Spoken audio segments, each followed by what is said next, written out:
Alright, we're going to do a brief tutorial of revenants and how they work. If you look on the composition page, you're going to notice I've got a little section written there.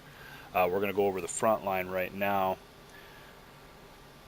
When you are either moving or stacked ready to push, you want to have 8, 9, and F2 active. When you go to move into the group, you're going to pop 8, start 7, pop your F2, swap the demon stance on the run, drop your CC if you're going to, hit pain absorption. Anytime the stability is called for, you're going to pop pain absorption.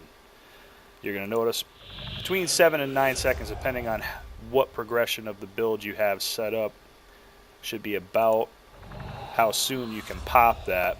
Anytime stability is called, anytime that you see a number of condies, if you're paying attention to that, that's dropping out of the group, try to drop that pain absorption. It's going to help. When stability is called, it probably wouldn't hurt to pop your F2 also. You're going to notice on the F2, on my screen, it's saying that it's a 40% critical chance. It's only going to be a 20% critical chance for the group. But that's going to last for 9 seconds. Your might's going to last for 11, regen swiftness for 11, your protection's going to last for 6 seconds. That's going to help when we're trying to collect ourselves and stack back up, try to do another push. So kind of keep that in the back of your mind.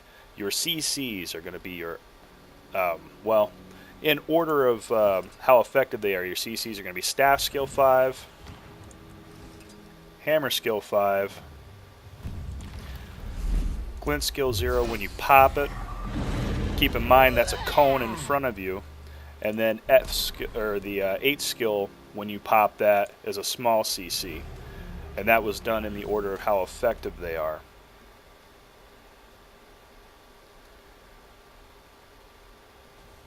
Now let's some of the stuff get off a cooldown here. So all that being said, let's say we're stacked up, we're getting ready to go. 1, 2, 3, drop a CC. While we're doing that, switch over. Alright, we're going into our little rotation. You're going to notice I'm going to stick in 1 or 2 because the energy is going to start going down if I don't. You want to make sure that when that's available you can pop it if it's called for stability. One more thing to note too, as you get a little more used to Revenant, this is an excellent lead-in on a fight. Typically they're going to have stability, so you're not really going to knock anybody back with this, but you're going to take some stacks of stability with them. So you could say, okay, here's the group, I'm running into them, boom. Another thing, if small waters, big waters are called, you're going to notice renewing wave is a blast. This also heals, so if you drop that, you're getting a little more heal on top of blasting that, that water field. Your staff skill here, sometimes when I find myself in a fight and I'm trying to push back out of it, you hit this is omnidirectional. It's going to block that attack for a couple seconds, so you can sometimes dig in a little deeper in a group or be able to back out and have a little more success with that. Same thing on hammer with your field. That's not omnidirectional, but anything that goes through that field, you're going to notice it's going to create a dark field.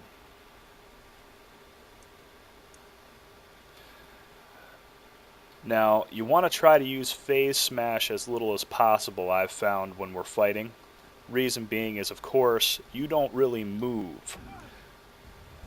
You jump towards it and then teleport back to your original location. One thing that this can be used for that's very useful is, let's say there's a bunch of marks on the ground.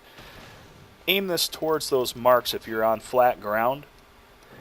And what's going to happen as your character crosses the marks that could potentially be in front of me here, what that's actually doing is that's going to pop all those marks.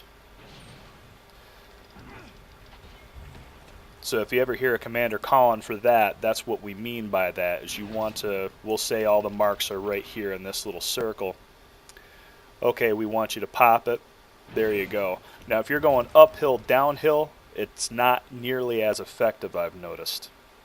So kind of keep that in the back of your mind too. It might not be so effective. Another thing you can do is, if you're desperate, if you pop your pain absorption beforehand and walk through, you're not going to take a lot of damage, especially if you have this build put out. This is probably one of the tankiest builds that we have in our comps. So if you like tanky, you like something that's going to survive a long time, this is probably the build for you. So don't be intimidated by it. It's not a very hard build to get used to once you've had a little time to practice it. It's actually a lot of fun. It's probably my favorite build to run. But that's it for the Frontline Rev. If you guys watch this and you have any questions or any comments that we can improve this a little bit, feel free to talk to me or any of the other commanders that set up the comps and just give us your thoughts, all right?